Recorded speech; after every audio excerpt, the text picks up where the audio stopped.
We've got to change the notion of what is good, the good life, by saying it's not one good life. It's multiple lifestyles, and those multiple lifestyles can each be the good life for that type of person. And if that is the good life, then the things that contain, that good life contains, which are completely different, are catered to by some producers, so that everybody can have, a lovely standard of living, going up along a different line, so that you can then have that difference in terms of profitability. Many companies can be very profitable with this variety, rather than everybody being on the same ranking and how much do you possess, So that's what mass production was about. You were in the ranking according to the amount of your possessions. And there was only one model, the American way of life. That was the model.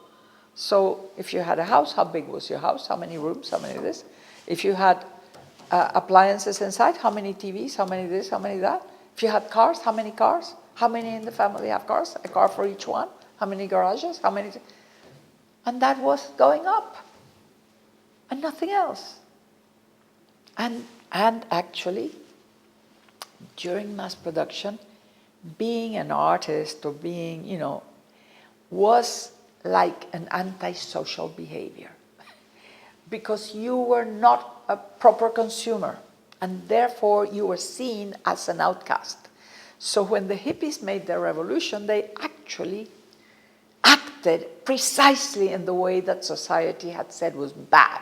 So you were dirty in a society which was made of soap and clean and cleaner and even cleaner and even cleaner. Buy more cleaning products. And these guys said, we're not going to be clean. And then you had to be very smooth. And then they had all these long hairs. And then you were supposed to wear nylon. They were wearing cotton, embroidered, handmade. And then you were, so that rebellion was a rebellion against precisely this whole set of what the good life was about. Well,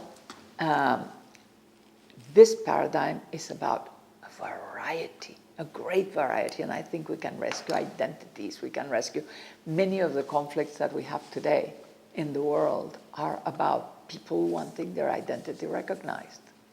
So if the world were to recognize the identities and those differences and have equivalent satisfaction with completely different things, people and everybody respecting each other, we would have a wonderful world. I know it sounds utopian, but lots of the things that have happened sounded utopian when they were proposed very early on.